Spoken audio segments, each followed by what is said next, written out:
Good afternoon, everyone. I'm Jason Bond. I'm the Associate Dean for Agricultural Programs in the College of Agriculture, Agricultural and Environmental Sciences, and I'm also a professor in the Department of Entomology and Nematology. I'm here today to represent Dr. Andrew Waterhouse, who is the director of the Robert Mondavi Institute. Andy was unable to be here today, so it's my pleasure to welcome you today to the Savor Lecture on Wines and Food, Viticultores, Mexican American Perspectives on Grapes, Community, and Resilience. This program is of particular interest to the college and the Robert Mondavi Institute, and is in collaboration with the Department of Viticulture and Enology, which is one of our most well-known departments, particularly for its leadership in viticulture research, education, extension, and outreach. The college and the department have strived to increase the Hispanic representation in our degree programs with an eye towards enhancing, through those educational programs, representation in the management and leadership in the wine industry, and that is happening. However, through today's program, we will take a look at that representation through a slightly different lens of how Mexican American and Chicanx communities have contributed their knowledge and highly skilled grape cultivation techniques. Understanding those contributions and stories help us all to better appreciate the origins of our favorite wine varietals. But at this time, it's now truly my honor to introduce Chancellor Gary May. Chancellor May is a highly engaged leader with a passion for helping others to succeed.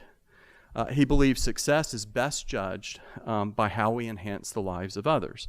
Throughout his career, he's been a champion of diversity, equity, and inclusion, and has developed nationally recognized programs that support underrepresented groups in science, technology, engineering, and math.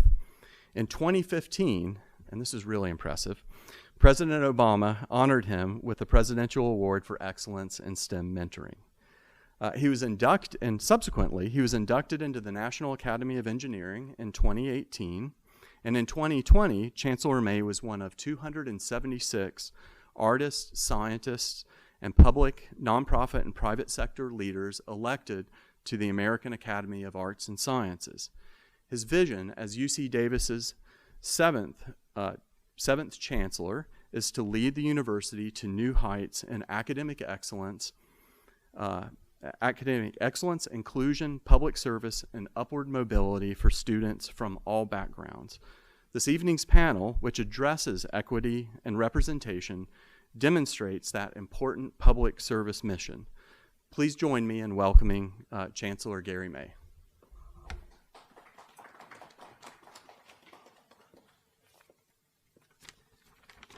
Thank you so much, Jason. Very pleased to be here with you this evening. On behalf of UC Davis, I just want to welcome you all to the university and to its latest edition of Savor. Savor brings together our UC Davis experts with policymakers, business leaders, and others to explore some of the food industry's most challenging issues. Previous editions have probed the implications of climate change and smoke exposure from California wildfires on agriculture and winemaking. Another examined food shortages in a pandemic, focusing on how our food supply chain works and why it faltered during the COVID-19 pandemic. Today's program, Viticultores, is especially poignant. Make no mistake about it, California's multi-billion-dollar wine industry would be nothing without the contributions of Mexican Americans. That goes for the people who farm the vineyards, to the staff working in the cellars, and a growing number of Mexican American vintners. But in many ways, these contributions and their history is hidden from sight. We can't let it be that way anymore. This discussion will shed new light on the substantial contributions of Mexican Americans to the California wine industry and the economy of the state. These contributions are not just based on physical labor, though we must always respect the labor of our farm workers. The truth is that top quality wine requires expertise in the vineyard, and this community has provided it for decades. UC Davis is ideal for hosting this kind of dialogue. Our commitment to research, lifelong learning, and equity also makes us an ideal venue for today. UC Davis was ranked number 1 in the nation last year for diversity, inclusiveness, and internationalization. Also, nearly 25% of our undergraduate student body is Hispanic in origin, and we strive to support underrepresented communities with all of our programs. You see, our commitment to being carried out all over campus, including with the Department of Viticulture and Enology, which promotes diversity and equity in the wine industry.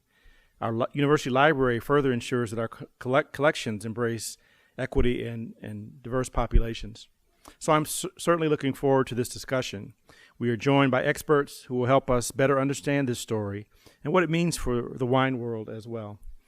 And now I'd like to introduce Peter Brantley, the University Library's Director of Online Strategy, who will introduce today's panelists. Thank you so much for being here. I hope to see you at another edition of Savor.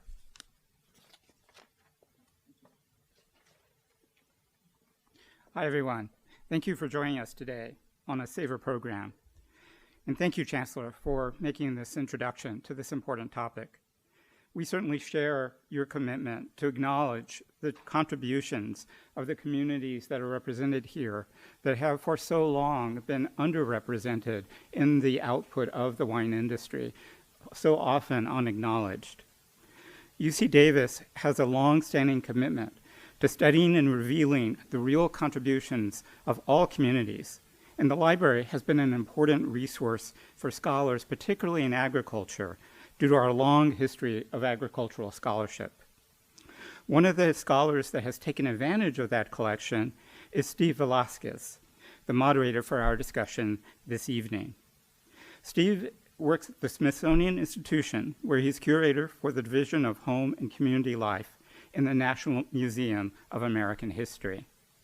His research interests include Latino history, immigration, food and agricultural labor, and among other topics. Steve has been to UC Davis before, and more than one occasion to use the library and its resources for his scholarly research, and we definitely welcome him back to the Davis community. Based on his research at Davis and his other investigations, he is currently working on a research project on Mexican vineyard workers in Napa. So he is truly the world's expert on this topic. My pleasure to bring Steve up to the podium where he will introduce the other speakers. Or not. Yeah. Thank you. Thank you, Peter. Thank you, Chancellor. Thank you, Robert Mondavi Institute. And thank you, the UC Davis Library for having us and for inviting me. I'm going to start off a little bit about a story with Mario. Back in October of 2011, I was standing in the vineyard with Mario here. His co-workers were busy loading bins of grapes, and I was trying to stay out of their way, or step out of the way of the tractor that was loading up the bins. Mario graciously took time out of that very busy schedule, right in the middle of harvest, to talk to me about his life story, his migration from Oaxaca, Mexico in the 70s, to working in some of the most well-known wineries like Phelps, Mondavi, Stag's Leap, and others. I talked to him and some of his crew about the work they're doing and what the work means to them. At that moment, I am reminded about the power of food and agriculture to reveal stories about migration, identity, labor, and national history. As I look out over the California countryside with Mario, I ask myself, what are some of the contributions of Latinos to the changing food landscape? How can food collections tell us about Latino and national history? What are some of the stories of Mexicans and Mexican Americans in Napa, California that have not, of those workers that have not only been instrumental in working in the wine industry, but are now shaping the wine industry? Mario's story and the story of Gustavo and Dolores here illustrate the role of migration of Mexican labor to the United States, the settlement and community formation of Mexicans in the U.S., and the influence these communities have had in agriculture, food history, and the cultural landscape. All of these factors are clearly exemplified by Mexican and Mexican Americans' participation and work occupation in California's wine industry. These workers have contributed profoundly to the economic and social fabric of the nation and have been able to use wine work as a means to create a path to economic and social inclusion. Surprisingly, or unsurprisingly, the voices and experiences of these Mexican and Mexican-American workers and the knowledge and importance they have in the wine-making process in Napa vineyards are frequently ignored in scholarship about the Napa wine industry. These migrant families from Mexico have deep roots in California wine industry, and in fact have been instrumental in the creation of California wine by planting and harvesting, cleaning and packing, and supporting the industry since the 1950s. The specialized knowledge that they developed around wine labor, in addition to their own political activism, created opportunities for families and workers to enter and excel in the wine industry, with some individuals rising to become high-end winemakers or well-known vineyard stewards. Wine labor, the process of planting, tending, harvesting, fermenting, storing, involves a highly specialized set of skills. Each stage requires careful monitoring, knowledge, and attention. Close training happens at each phase, requiring long hours and significant investment per worker. Irrigation, planting, budding, the process of grafting vines onto rootstocks are essential jobs that require knowledge of various farming techniques. Tending the vines, pruning, trestling requires specialized knowledge that includes keen monitoring of each and every vine and branch. The Napa wine industry relies on this knowledge. The highly specialized nature of viticulture work and the expertise it requires has led to more Mexican workers creating niches for themselves as experts in the field of grafting or vineyard management, and we have 3 of them here with us. Tonight we will be paying attention and honoring sometimes less sexy work of the vineyard. We will look at how these skilled vineyard stewards know what they know, what are some of the foundational techniques to make high-quality wine, how has that changed, and how can we as consumers and wine drinkers do more to honor the work in the vineyards and the work that is arguably the foundation for this high-quality wine. So with that, let me introduce tonight's panel. Mario Bazán here is the founder of Mario Bazán Cellars and Mario Bazán Vineyard Management. He has gained the respect and admiration from both the wine growing and winemaking community in Napa Valley for his continuous work and hard work and dedication. Mario grew up in a small town in Oaxaca, Mexico, where his agricultural life began in his family's cornfield. He came to the U.S. in 1973 in search of work and a better life and settled in the Napa Valley. After working for Joseph Phelps and other prestigious wineries, he joined Robert Mondavi Winery in 1979 as a vineyard laborer and tractor driver. With his diligent work and work ethic fueling his thirst for knowledge in the vineyard, Mario advanced through the ranks and was ultimately placed in charge of such iconic vineyards as Opus One and Tocalón. He moved to the historic Stag's Leap Wine Cellars in 1995 before realizing his entrepreneurial dream in 1997 by launching Mario Bazán Vineyard Management. He continues to farm several hundred vineyard acres from Napa to Calistoga, including the valley floor, foothills, and steep mountain ranges. He founded Mario Bazán Cellars in 2005. Under his intense stewardship, the wines of Mario Bazán Cellars have received rave critical reviews since the inaugural vintage and have become the favorite of an ardent group of loyal followers. Dolores Torres, over there, is a vineyard supervisor at Harlan Estate in Western Hills of Oakville, in the heart of Napa Valley. Previously, Dolores worked at Promontory Wine for 18 years and has been working in the vineyards for more than 28 years. Her favorite work is pruning and suckering the vines and has placed in the top 3 at the Napa Valley Farm Worker Foundation's annual pruning contest many, many times. She cares deeply about the vineyard and her work, and she says, I quote, "I like this job because I'm never done learning. The work never ends in the vineyard," unquote. Gustavo Aviña is a viticulture director at Pine Ridge Vineyards. He grew up helping his father farm tomatoes in Mexico. When he and his wife came to the United States in 1988, Gustavo began working with some of the finest vineyards and management programs in the Napa Valley, including stints at Newton Vineyard. Since 2003, Gustavo has worked intimately with every Pine Ridge Vineyards estate property, He and his team understand the soils and climates of the winery's vineyards in 5 different appellations: Stag's Leap District, Howell Mountain, Oakville, Rutherford, and Carneros. And he cites the opportunity to work with such different vineyards as one of the things he likes best about his job.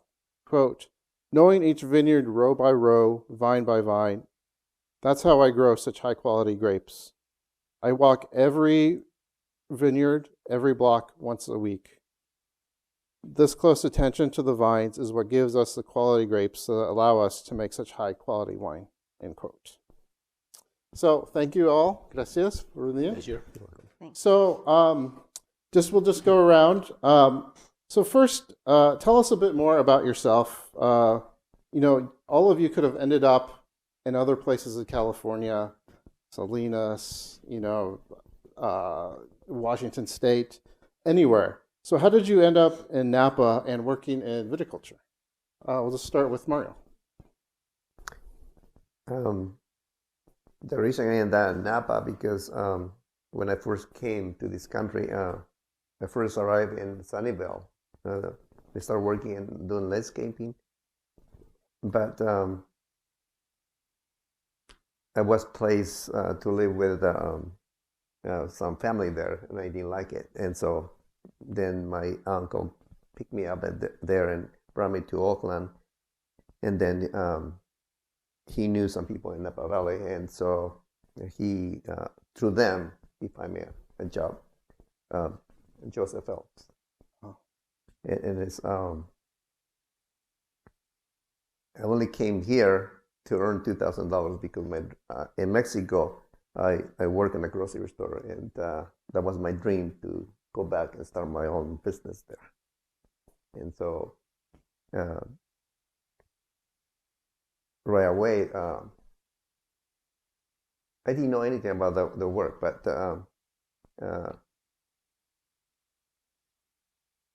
since I was little, anything that I do, I want to improve all the time. And so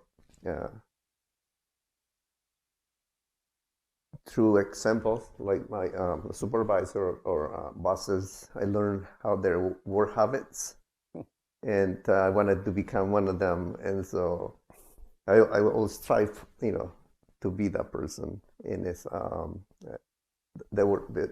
they're the ones that were my examples. Mm-hmm. Mm-hmm. And through that, today I never dreamed that I have this kind of life. Mm-hmm. And so today I really enjoy. I have joy what this country has given me, because in my country I never be able to accomplish what I have here in this country. Oh, great. Thank you. And Gustavo, what brought you to Napa rather than somewhere else? Yeah, I came to the United States in 1988. I was in college in Mexico, and it becomes the opportunity to come to the United States to looking for a better life. And I landed in Ventura County. So I harvested strawberries for 4 years. I harvested corn, celery, onions, cucumbers. And I did that for like 4 seasons. And then in 1990, I came to Napa Valley for one harvest. And I found like the rates that they were paying here were more than Ventura County. Ventura County at that time, they were paying $4.25 per hour, and Napa was already paying $6.50, $7 per hour. So even at that, I decided to go back to Ventura County, and then I went to Mexico and got married. When I got married, I came back to Ventura County, and a friend of mine started calling me, "If you want to come to Napa Valley, I offer you a job at the place where I work." And it took me a little bit of time, thinking, talking with my wife. We just get married and say, should I move or no, because I am fine here in Ventura. But he kept calling me, and I decided, okay, we will move into to Napa County. And when I got to Napa, he told me that he cannot offer me the job that he was telling me at that time, that I should wait. So I cannot wait. I was married and I had to keep doing my life. So a person from my hometown, Lupe Pillo Maldonado, he offered me a job and actually a place to live, paying rent, but a decent place to live.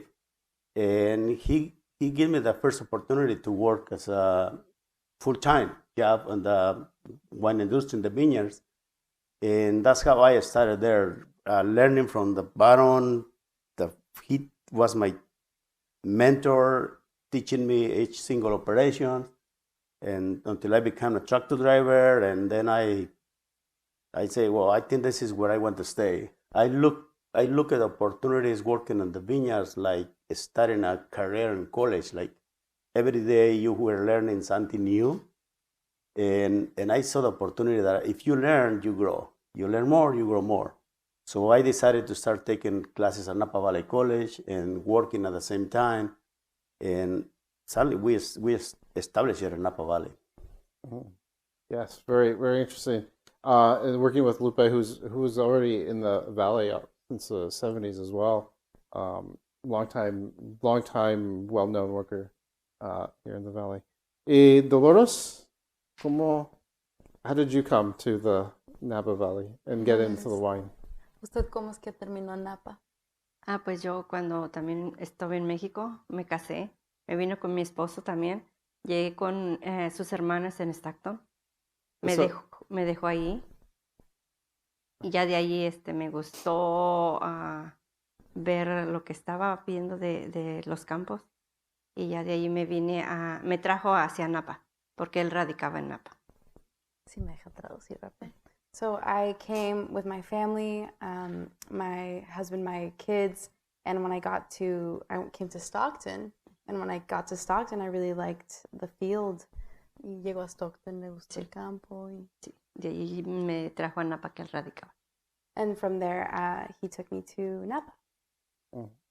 ¿Y how did you start working in the wine? Was it, did you know somebody or did you just look for a job? ¿Y cómo es que empezó en Napa? ¿Conocía a alguien o solo buscó un trabajo? No, yo en sí, la necesidad es donde yo sola busqué a una persona que me diera trabajo. Just with necessity, I looked for someone that would be able to give me a job. Mm-hmm. And so did you start in the same vineyard, in the same winery you started now, or did you start with another winery? ¿Empezó en el mismo viñedo que está ahorita? O? No, fue en otro viñedo, en ese duré 9 años, desde que me enseñé, mis primeros pasos, como puede decir, y de allí es mi segunda compañía que estoy nada más trabajando ahí. I took my first steps at another vineyard. I was there for 9 years, and then I came to the second company that I work with now. Okay, great. So let's talk a little bit about training. You all had to learn about wine work. You all had to, and now you all have to teach about the craft to others. If someone from Lodi or Oregon came to Napa, could you start them off just putting them in the vineyard, or do they need to be trained? So tell us a little bit about how you got trained and how you train others. Mario, we're going to start with you. Sure. Well, I got the opportunity to work with Robert Mondavi in the 80s. And being a big company, they always have education, trainings, and that's how I learn my skills. And constantly, a weekly or monthly, we have meetings. And since a great steps faster there, Robert Mondavi, I became a foreman and then a supervisor, and so we constantly have trainings. And it's because we had to not only for safety but also the skill. And also in the 80s, Mr. Mondavi brought the idea of bringing the way they farm in France. And so they bring new equipment. And so So they used to send us to classes all the time. Mm-hmm. Mm-hmm. So what were some of those changes, the French style? What was it before, and then how did he change it, that you had to figure out how to make it work? Well, in the 70s, it was very standard. That was the old spacings, 8 by 8 or 10 by 8. And so it was a lot easier to farm. But then with French style, they had to bring the new narrow tractors, a lot of new equipment. Mm-hmm. And so with that, it has to be a lot of training. And so now not only the equipment, but how to farm. Mm-hmm. Mm-hmm. And so now you have to do some training yourself for your workers, correct? Yeah, absolutely. Throughout the years has been more challenging, and so we need to take classes and also send our supervisors to get the training, and of course we have regulations, and now before you hire, when you hire a new worker, you need to train them right away before you put them to work. Yeah. So we're hearing a little beep. You guys we're working on trying to get that taken care of. So we apologize for that. Sorry, panelists. But just let you know, it'll be gone in a few minutes here. So you have training, you have safety training, and you have technique training, and so did you have to go to, or did the Mondavi people, when you started, they had a big program, and did they send you to classes? Was it all in the field? What was a typical class like for you? They used to hire contractors to come in to train us to prevent any incidents.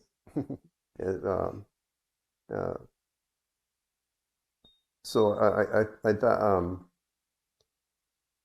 they always in Napa in those days they were number one, and so they were the leaders of education. Because going back a little bit, I was for me being a rubber Mondavi is where that was my school. Mm-hmm. And so in today's day, it makes my job a lot easier, because when you learn, or you need to, especially because now with our workers, you will nothing. Mm-hmm. They're the workforce, and so safety is number one. Safety is number one. Gustavo, so can you talk a little bit about your training methods? Well, talk a little bit about how you were trained, and then how you go about training and offering training for your crew. Yeah. When I came to Napa, I didn't have an idea of how a vineyard looks or a vine looks. And I had somebody who brought me into the industry and teach me how to manage the vines, how to do pruning, how to do shoot thinning, how to drive a tractor. I had the opportunity to learn.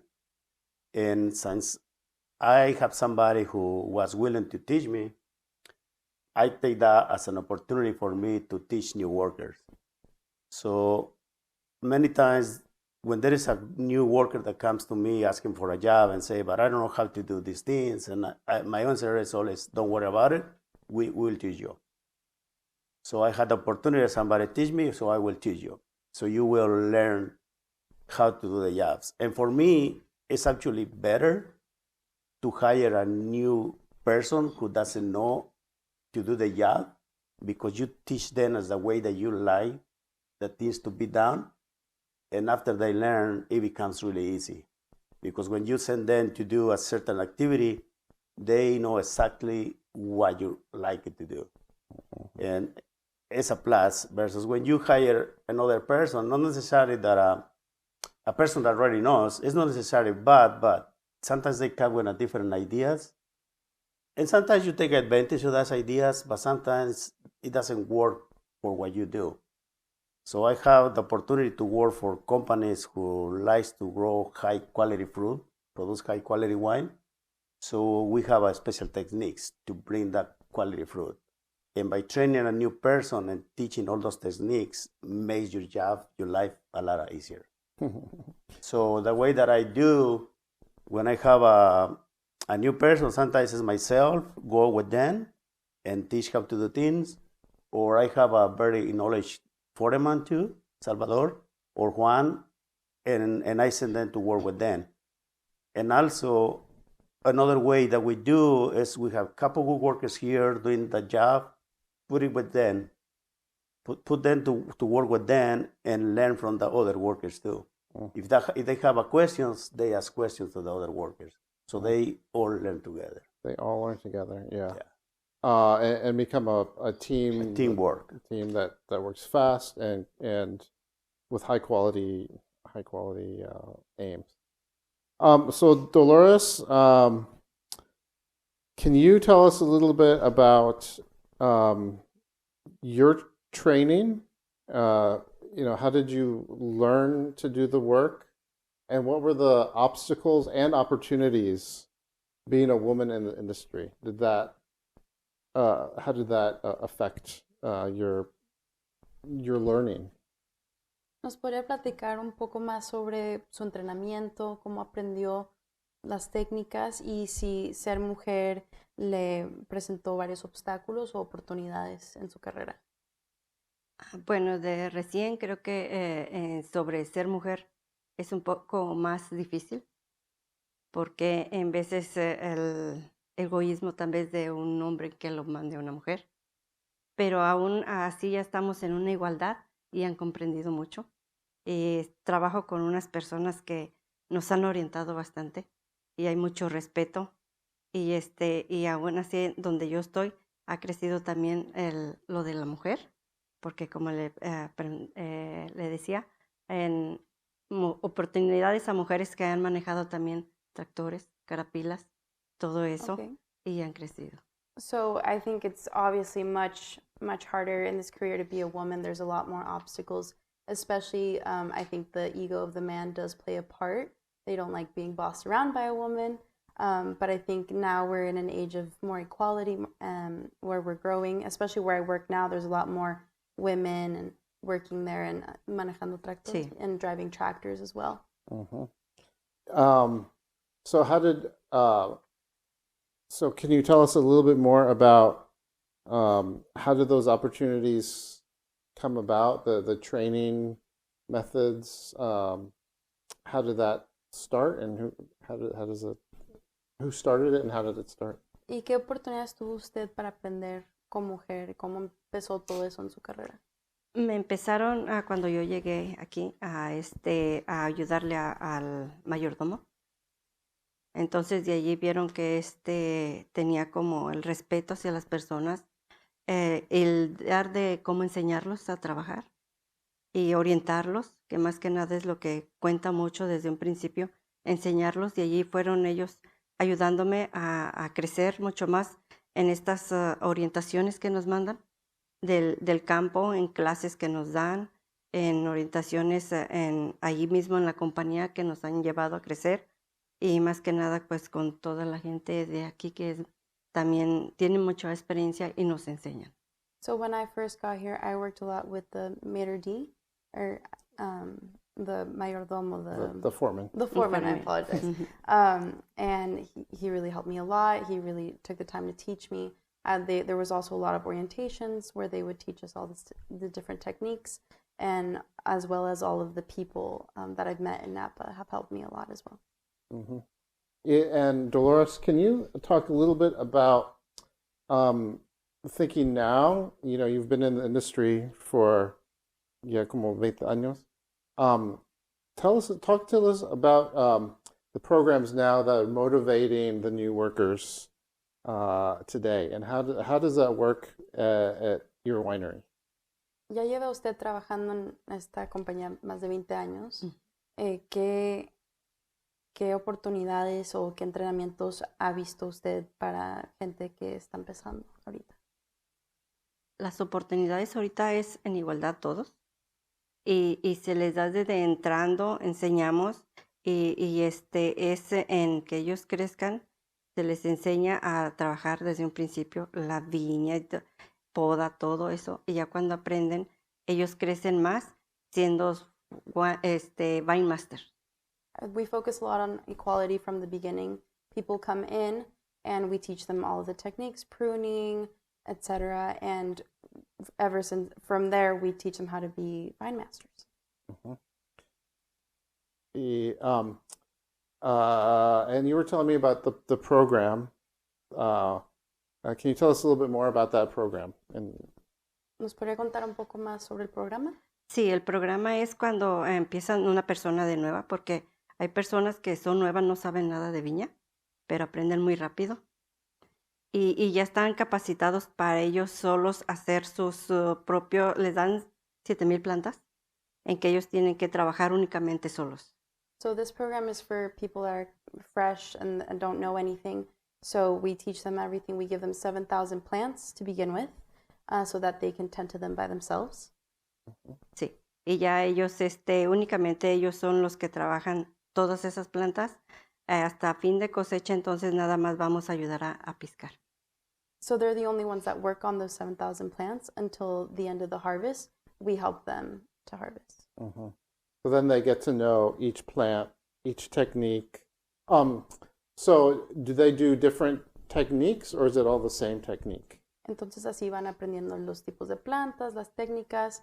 Entonces enseñan todas las técnicas o cómo funciona. Básicamente allí tenemos nada más cordón y caña. Y ahora se está trabajando un poco de arbolito. Y pero es muy poco, pero ellos tienen caña y cordón y se les enseña.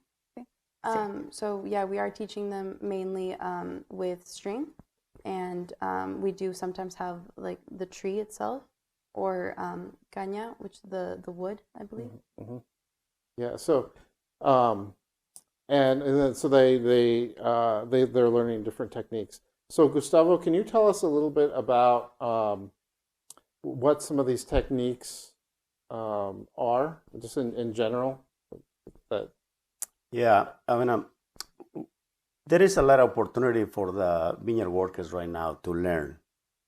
It's one thing what we teach them at the company, which I will explain in a little bit, and also there is a lot of programs for the vineyard workers in Napa Valley. Napa Farm Worker Foundation, for example, which I am a member of the committee there. So we create a lot of programs for them.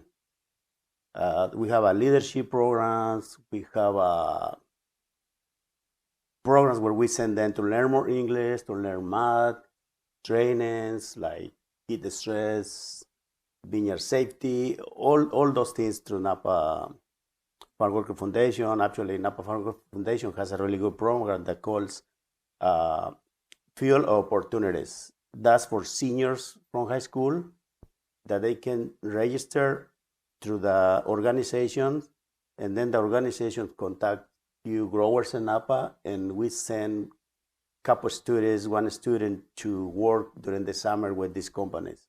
So they are learning from there. So going back to your question about the techniques that we use, for example, Dolores mentioned that there is two main pruning types in Napa, which is double guillot, double cane, or cordon system, which is spurs. So each person has to learn how to prune those two different vines. And then do shoot thinning. Shoot thinning is removing unwanted shoots, because those shoots are taking energy from the vines. And by removing those, allows the ones that we wanted to take the energy and grow. So we had to evaluate each vine individually, because each vine has their own necessities. You can face a really strong vine or a weak vine, and you cannot treat the vines the same, because it's one or other is not going to respond. So a bigger vine, more canopy that you leave. A smaller, weaker vine, less canopy that you leave. So to be able to grow the canopy and to ripe the fruit that we want to hang in there. So that's one thing that we need to do. And then if we want to grow high quality fruit, we need to adjust crops too. If the vine is way too loaded with fruit, to cramp it, so we go and remove portions of the cluster or one cluster here and there to open the fruit to allow more air, more ventilation, going more sunlight into the fruit. So that will help us also to ripe the fruit more uniformly. Some of the clusters grow what we call wings or shoulders. Those are the two words that we use in the valley, wings or shoulders. So those shoulders or wings ripes behind the main cluster. Oh. So we go and remove that part of the cluster. So that makes more uniformity across the vineyard as well for ripening and flavors. So those are the techniques that they use. Canopy management. You want to have your canopy growing everywhere, or you want a straight canopy that can take advantage of the sun, of the wind, the air. So that's kind of the way that we. That's the techniques that we do. And then irrigation, for example, that's another thing. You want to evaluate your vineyard. If we use devices that help us to determine irrigation, sensors, evapotranspiration readers there, but you need to go to the vineyard and see if the vine is really telling you what the device is telling. Devices are good, but I still think like the best tool that you can use to determine irrigation is a parking spot for your truck. And go and walk the vineyard and see the vine is telling you the same thing. So all those different techniques that we use there are the ones that help us to grow high quality fruit, which at the end will be ending in high quality wine. Mm-hmm. So we'll come back to some of those points that you made, but I wanted to ask Mario one question about what are some of the opportunities and barriers for attaining some of this knowledge on how to work with some of the vines for the workers today? This is tied a little bit with the training also, because and the training comes with we explain to them that they don't have to do the same work all the time. They can be like say irrigator, a tractor driver, a forklift driver, and also we kind of guide them. There is okay, later on they can be working on the cellar also, and so that's part of the training. Not just keep doing the same thing. So we always want them to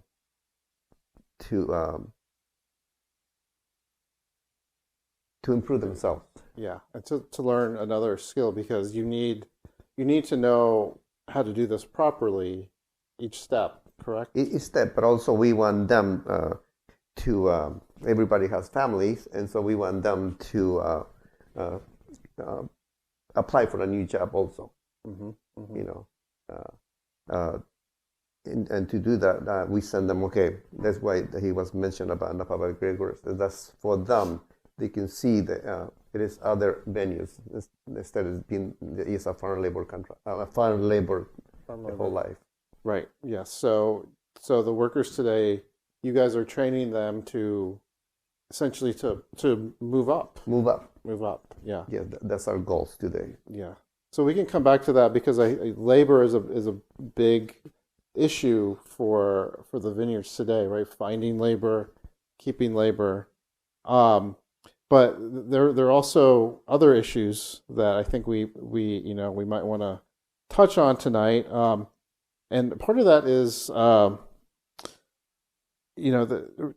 recently with a lot of the droughts and the fires and the rains, you have to constantly change what you're doing in the vineyards, correct? So how do you know what to do and how to change and adapt to these times? And what are some of the techniques that you're thinking about or doing?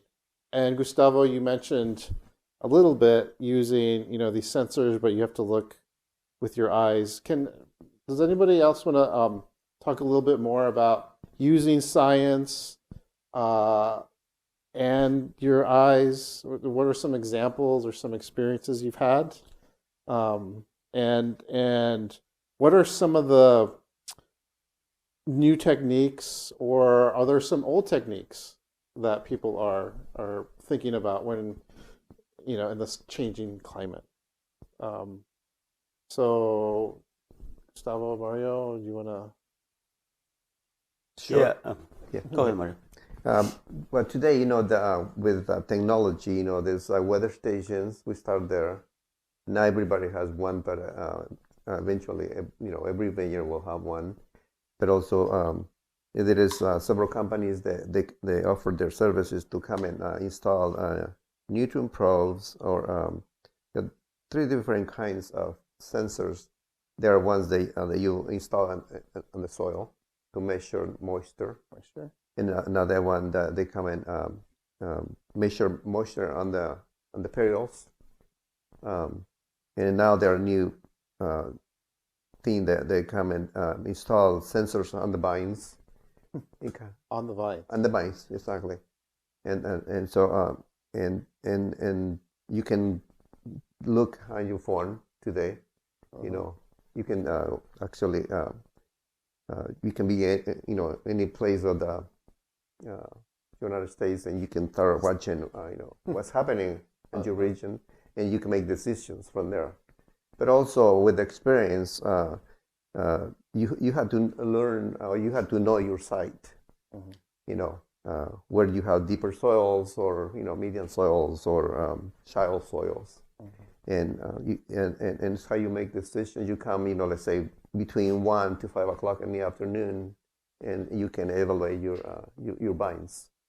And so for me, I've been here a few years, so I use that experience a lot.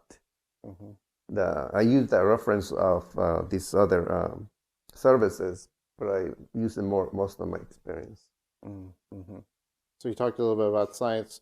Gustavo, can you tell us a little bit about some of the older techniques, we talked about a little bit last night about some of the older techniques and what might be working, or what might work in today's, climate change environment. Yeah, I mean, we all know that climate change is happening, and as a farmers, we need to put attention in that, because there is some things that we were doing in the past that are not working anymore. At least that's what I think. For example, it started in the 90s, late 90s, 95, 96. You went to Napa and you see new planting when every single vineyard when viticulture position. The vines, canes looks very nice. You look to the vineyard row, looks very nice, straight, beautiful. But now with the heat that we got, all those heat waves that we have in the summer, to me that system is not working anymore. So what we are doing right now is adding cross arms, opening the canopy more to create more shade. Or even probably in the future, we may go to all California sprout, where you just put couple wires and send the canes up and let it hang it down. So that will be creating more shade to the fruit. Yeah, and you call that the old California sprout. Sprout, the old California. Old California sprout. And those are the techniques that we have to use. Or as I say, also in the past, we used to remove a lot of leaves in the fruit zone. If we do that right now, we want to burn the fruit. We're going to be cooking the fruit. So we need to be very careful with that. We need to keep layers of leaves in front of the fruit. Row orientation is another main thing that we should start doing with new planting. In the past, we just planted at the way that it looks nicer from the row. So now you cannot do that. You need to follow sun directions. So what we're looking is during the warmest hours of the day, we are looking the sun to be on top of the vine. So it is not hitting the fruit directly. So that will minimize the sunburn that we call in viticulture. The other thing is look the weather ahead. what the broadcast is telling you about the weather the next 6-10 days. And if you see a heat wave coming, start irrigating your vineyard. Put water on it. So the vine is already ready to receive the heat. It's like ours. I mean, if we don't drink water and we go out to the heat to make exercise, we want to dehydrate ourselves really quick. But if we are prepared for that, we will be able to do that. It's the same thing with the vines. If we feed the vines and we give water to the vines, when the heat wave comes, they doesn't suffer the effects of the heat as they will do if we don't do that. So, yeah, we need to play more with cultural practice now, and yes, and take advantage of all the technology there. And Dolores, what you are training your workers with new technologies as well? Can you talk a little bit about those kinds of training programs? ¿Nos podría platicar un poco sobre los programas de entrenamiento para sus nuevos trabajadores y las nuevas tecnologías que está enseñando? Sí, ahora estamos ahí entrenándolos como es de nuevo personas. Llenamos formas, se les enseña desde un principio, según, como si podamos, tengo que darle las instrucciones que tienen que hacer en primera seguridad, cómo usar tijera, cómo se debe de podar a 2 botones que estén libres. So to our new students, we do teach them all these new techniques. First of all, pruning. Mainly the first is safety. How to use the scissors, how to start with the first 2 buttons. Sí, ya sobre eso, ya ellos van enseñándose a podar, cómo hacerlo todo eso. Y es en sí traer también todo puesto lo que es de seguridad. Yeah, and obviously after pruning, then we focus on safety in all the other ways. Sí. Y sobre las nuevas pues tecnologías que hoy en día está sucediendo mucho, como está hablando mi compañera aquí, Gustavo, de nuevos métodos para regar. Ahí apenas estamos trabajando en eso, pero ya está también en pie todo eso de la tecnología. Yeah, and obviously there's all these new technologies all the time. As my peer here was saying, Gustavo was saying, the new technologies for irrigation, we are implementing that as well. Okay. So we talked a little bit about labor issues, and I kind of wanted to revisit that real quickly. What keeps workers on the job, and how do you recruit new workers, and how has that changed? Maybe we can start with Dolores. ¿Cómo encuentran ustedes trabajadores? ¿Cómo hacen que se queden a trabajar con ustedes? ¿Y cómo ha cambiado con el tiempo eso? Ahora en día hacemos ahí donde estamos en la compañía entrevistas. Personas que en veces son referidos por mismos trabajadores de los que tenemos. Y así sobre eso hacemos entrevistas, vemos más que nada para conocer la persona, qué es lo que ha trabajado y todo eso, qué es lo que saben. Y hacemos base a eso, entonces decidimos agarrar las personas que tienen motivación a tanto aprender, tanto a convivir con las personas. We tend to interview people that have been referenced to us by our current workers, and we interview them to get to know them, kind of get to know their experience and what they already know, so then we can just get to know them as a person, and then... Y sí, sobre eso ya agarramos las personas y ya en sí, pues hay personas que salen muy buenas para trabajar porque tienen el talento. Más bien que nada, vemos las personas que tenemos el amor para trabajar lo que es el campo y la viña. We tend to choose people that are very motivated, and because of that, we get really, really good workers, and they really show this love that they have for the vine. Mm-hmm. So, Mario, how do you keep and recruit workers? And is it for the love of the vine? The only way to keep workers steady is like, you give them a good salary plus benefits. And one of the decisions in our company that we had to make is we decided to bring H2A workers from Mexico, because the workers that we hire here, they come and they work for you, 2 weeks, a month. You train them, spend all the money, and they leave you. And then you hire new workers, and so you constantly, do expenses on training people, and they leave you. And so, especially during harvest, becomes very stressful because when you make the commitments with different wineries about harvest, then you say, okay, we're gonna harvest so many tons every day or every night, and then sometimes you don't complete the order because sometimes they quit, in the middle of the night they quit. Mm-hmm. And so we make the decision and we start bringing the people legally from Mexico, and with that kind of employees, you bring them every year. We provide housing and transportation, and they get paid very well. But it's how we find the solution for us. Mm-hmm. So yeah, the H2A program is a temporary program where they bring in workers for up to about 10 months, and there certain aspects are covered. Like there's some benefits that are covered.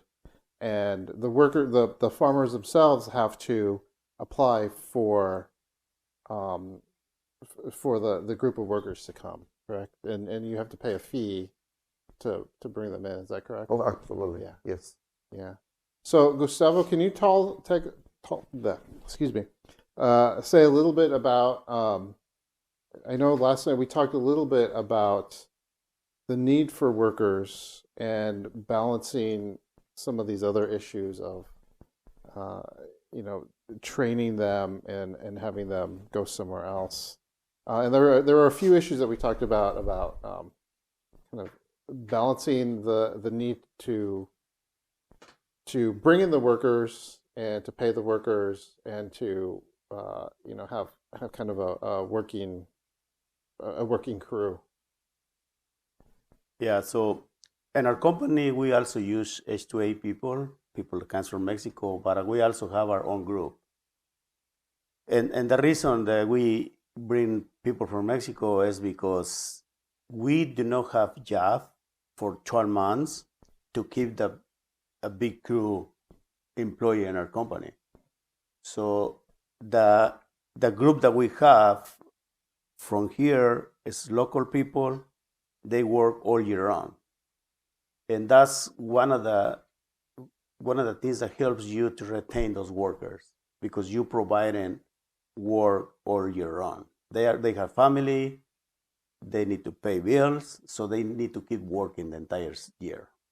So by doing that helps us to retain them. So also, it is hard to grow more when those teams, because the pool of people that is up there is so small. And we all on the valley are trying to get people from that pool, and it's not enough. So what happens many times, and I hear that from many companies, that when the business part of the season starts, some companies start raising what they pay per hour, and people is moving from one company to another one for 25 cents more, for $1 more, 50 cents more. But they offer only job for the very busy season for like 3-4 months, and then they lay out then. So for us to retain these people, we need to be competitive when the competitors out there. So we need to pay fair. We need to provide benefits, health benefits. So they need to feel that they are in a good company working with them, and we need to recognize them. They are the ones that are doing the hard job up there. So we make sure that they understand that what they do in the vineyard row and the vine is very important, or equals important as any other position in the company. And we try to motivate them by telling that. And also, if we get a good wine review from the writers, we share that with them. Okay, we got a 95-point bottle of wine. We have a 96 bottle of wine, 96 point. Thank you guys. We did this, we accomplished this. And that's because you guys are doing this. So we need to recognize that with them. Our CEO right now, as soon as she started working with the company, she goes to the vineyard team a few times through the season, talk to the guys on the field. She doesn't care if it's raining, it's 7 o'clock in the morning. She set up a time and go and talk to them and tell them how the company is doing. So they know if the company is doing good or not, but she is open to talk to them and explain and thanks them. This is what you guys are doing. This is what we are doing as a company. So that makes feel them, or us, because I am part of the team, that we are important for the company. And I hear the comments when she leaves from those meetings that she does. I hear all the comments from my vineyard team that they really appreciate having the CEO of the company coming to the vineyard and talk to them over there. So, in a short word, I will say motivation is the key to retain good workers. Mm-hmm. So, Dolores, what motivates you to get up and work in the vineyards every day? ¿Qué la motiva a levantarse e ir a trabajar en las viñas todos los días? El trabajo que me gusta mucho. Yo siempre he dicho, desde que entré, amo lo que es mi trabajo, la viña, pero también el convivir con todas las personas. Porque gracias a ellos uno crece. Ellos mismos nos enseñan también, paso a paso, y es la motivación y mi familia también. I love the work. I've always loved the work. I love being there, but definitely most importantly, the people that I work with. They motivate me. We all learn from each other. It's very special, and also my family, of course. And Mario, what motivates you to go up to work every day? I love what I do. Been doing, almost 50 years, and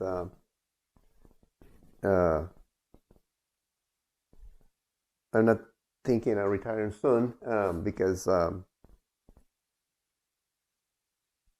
what am I going to do? I mean, I love what Dolores just said. I love to visit the workers, but I watch them grow, and I love what I do. For us in the fields, we don't work 8 hours a day. We work 60, 70 hours a week, and it's not tiring because I love to, especially right now we're pruning, but pretty soon we're going to have a break, and I love to see the grow and special harvest. Once we send the fruit to the wineries, a big relief, one more year. But I like the challenges. Yeah. All these changes, because we're always thinking, okay, how can we make it work?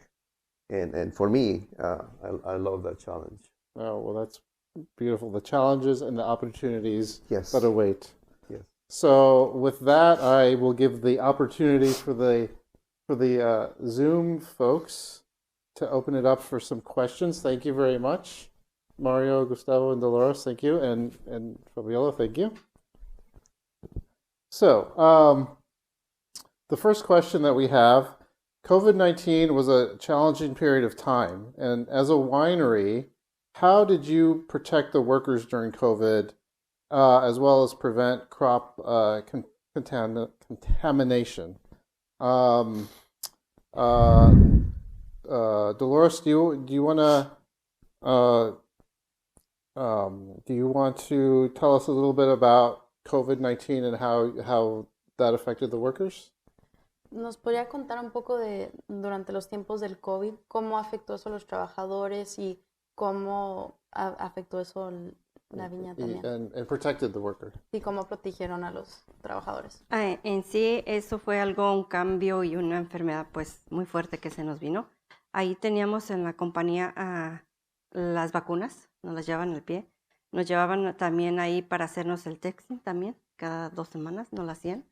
Y en sí para proteger los trabajadores, yo todos los días por la mañana desinfectaba todo, motos, vehículos, todo lo que ellos ocupaban, pero más aparte ellos también lo hacían para estar más seguros de toda higiene que teníamos que tener. En sí, baños también teníamos con qué desinfectar. Y en sí, para trabajar los trabajadores en la viña, teníamos que dejar, dejábamos como 3 o 4 líneas para trabajar uno a otro, para tener la distancia suficiente. So obviously COVID was a very hard, difficult time for everyone. First of all, we actually had testing in-house and we had the vaccinations brought to us there as well. We always were disinfecting. I always every morning would disinfect all of the materials, all of the equipment.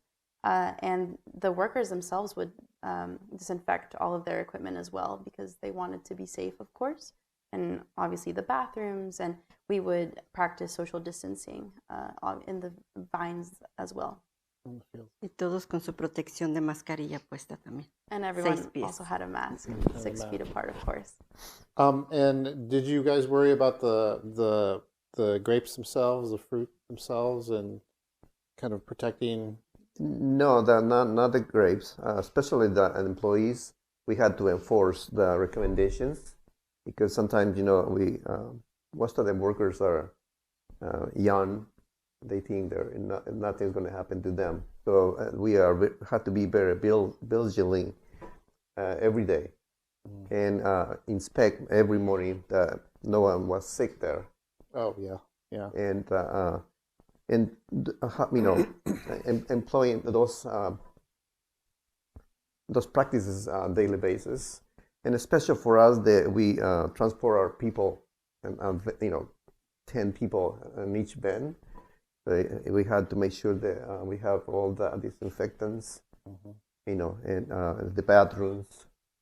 So we had to really, be vigilant, and we did good.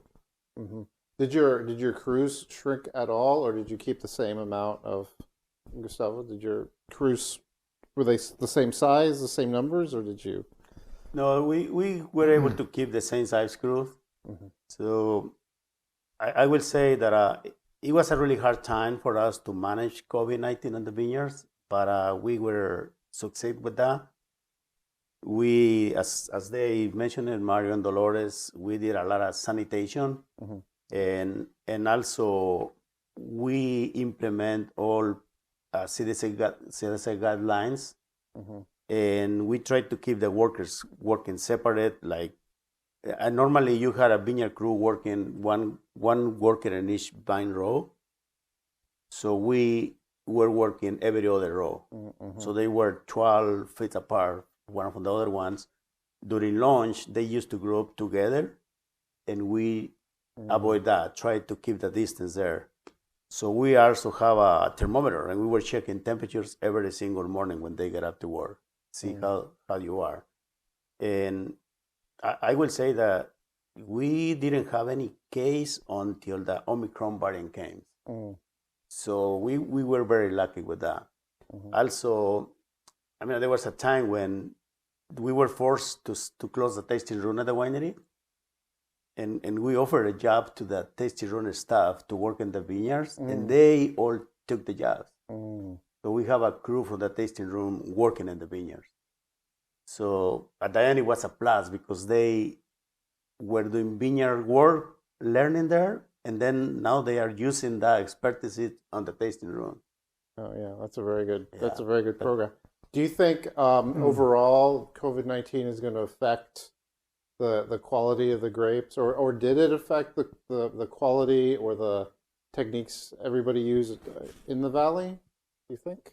No. No, still maintaining that high standard. Yeah, if you keep your protocols of sanitation and healthy practices in there, it shouldn't be a problem. Yeah. Okay, thank you. So the next question, is there a Hispanic Vineyards Association? Is there a Hispanic Vineyards Association? There's the Farm Worker Foundation, correct? Yeah, the Farm Worker Foundation, Napa Farm Worker Foundation is it's working side by side with Napa Valley grape growers, but the Farm Worker Foundation is more directly to vineyard workers. Mm-hmm. So yes, you can join that or support them. So we constantly asking for help. Who wants to support one of our programs there? And as I say, to the foundation, we offer a lot of training to the vineyard guys. So we are elevating the expertise and the quality of our vineyard workers through the organization. Dolores, can you tell us a little bit about your experience with the Farm Worker Foundation? ¿Nos podría platicar un poco más sobre su experiencia con la Asociación de Trabajadores? Sí, es algo que nos apoya bastante, sobre todo las clases que nos dan. Nos ponen distintas clases porque hay distintas personas que son diferentes, supervisores, y es un apoyo muy grande que le están dando al campesino. Tendríamos más apoyo de ellos que de todos modos piensan en estarnos actualizando de todo. Y es todo eso. Muchas gracias a eso. It really is a great support for all of us, for all different supervisors. They offer a lot of different classes. They're constantly updating us on techniques, and it really is a great support for the workers on the field. But by reading the question, we don't have a Hispanic Vineyard Association, and I think it will be great if we have one.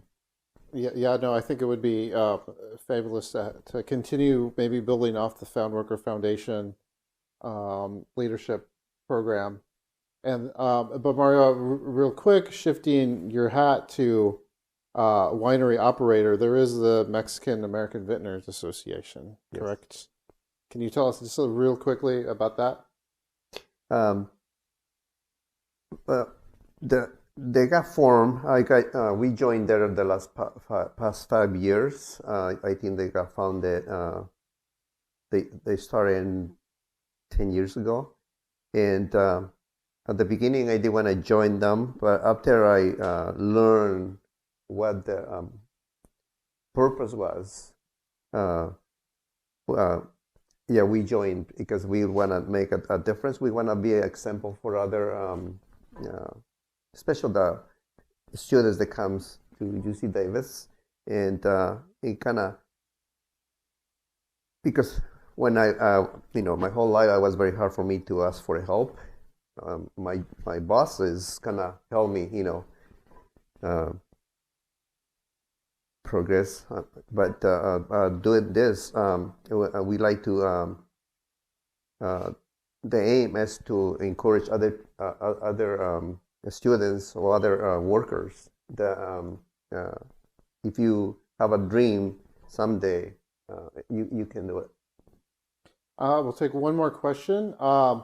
So what will workers need to remain competitive and contribute to the quality wine growing in the future, especially with maybe a more emphasis on mechanization? Gustavo, do you want to take that? Yeah, so, and once again, I will bring here the Farm Worker Foundation. There is a lot of trainings that we can send them to learn more.